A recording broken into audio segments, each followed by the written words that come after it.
Lee Mary? Okay, we got Lee Mary coming in. You got us live on that now. Okay, we live stream from side to side, get us all in. Okay, we're ready to go on radio now. All right. Keep, 5, your, 4, 3, 2. keep your head to the sky. All right, this is what we do. We're going to keep our head to the sky because that's why we know all of our blessings come from. And as you can see, we're live up close and personal, the Commish radio show way. We're on Heaven 97 today. You can catch us on Fishbowl. But today, we're doing dual duty. You know, we're lining up on offense and defense, but always in the line of sight for justice because that's what we do, Commish style. We have calling in on Heaven 97. That's right, Heaven 97, located in Dallas, Texas. I think we have Lee Merritt online. Hello. Can't hear Lee Merritt. Is that him? All right. All right. How you doing, Mr. Merritt? How are you today, sir? Oh, it's a somber morning. I'm preparing for the funeral of O'Shea Terry, and that brother killed by Arlington Police Department on September 1st. Well, I appreciate you for taking time out. I know that you've been all over social media and over mainstream media as well, dealing with the Botham Jean case. Can you give us an update on that and what we need to do in order to move the pendulum of justice forward? I saw the family off this morning, the family of Botham Jean, who flew out of Dallas Fort Worth Airport and flying back to New York to attend a visual before heading back to the island nation of St. Lucia. They left us with a charge for Marcel's demand to hold the city to the fire too. And a lot of people who went out to the protest last night, they've agreed to stand with us. And I'm asking all of the city of Dallas to stand with us behind these demands. One is simple. It's not something that should have been asked, that we should have to ask for over a week later. But this officer needs to be fired. She should not be on paid vacation by the Dallas Police Department. She should no longer be living up taxpayer dollars. She committed a crime. The only discussion is what level of crime she committed. And so when we all know that she should have been fired, that's simple one.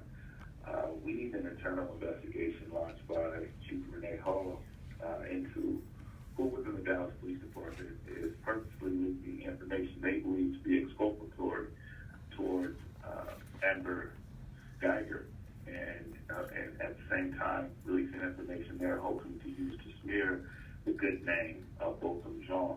It's a strategic, intentional plan by members of the Dallas Police Department. The media has reported it as much, that they were receiving information from anonymous sources. Some of the information false, other information misconstrued, but regardless is not what we expect of the Dallas Police Department. I know I spoke with Chief Remeko. She's sorely disappointed in the members of her department who have engaged in that behavior, and now she needs to find out who they are and properly discipline them. And while we're at it, we need to hold the media accountable for sharing it.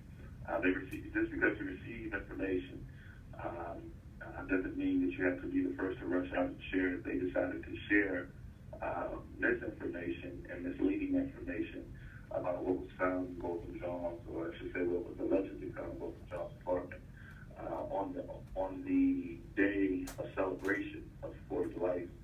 And his mom said that receiving the news of the smear campaign was more devastating than receiving the news that he was killed. And to understand for mom to say that, to receive news that her son's image was being assassinated was more devastating than receiving news that his body had been assassinated. It was truly heartbreaking. And so we stand with the Jean family in denouncing the media who engaged in that and calling on them to be more responsible in their reporting. The subject of this investigation is Amber Geiger. To be clear, she is the person that we all know. She's not a suspect. She's the person who killed Botham Jean. We all know that it was a crime. The only thing left for discussion are the details and the level of criminality that she should be appropriately charged with.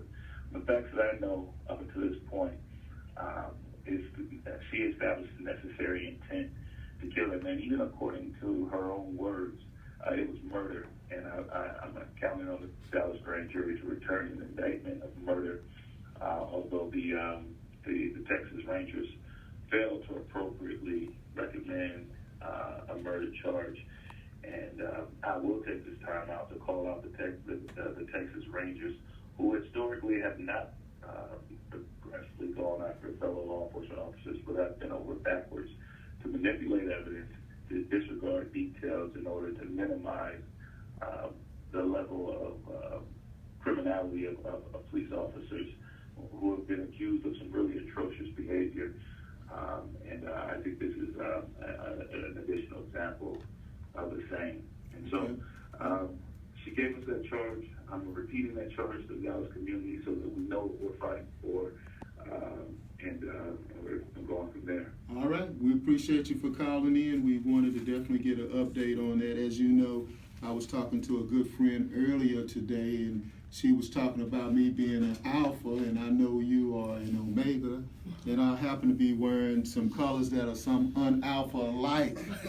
But nevertheless, when we build ourselves together, you, Lee Merritt, and Ed Gray, we build ourselves as the alpha and omega of social justice. And I think that's only fitting that the alpha and omega of social justice be on Heaven 97. So thank you very much for calling in. We'll see you later. All right, talk to you later. All right, take care. Bye.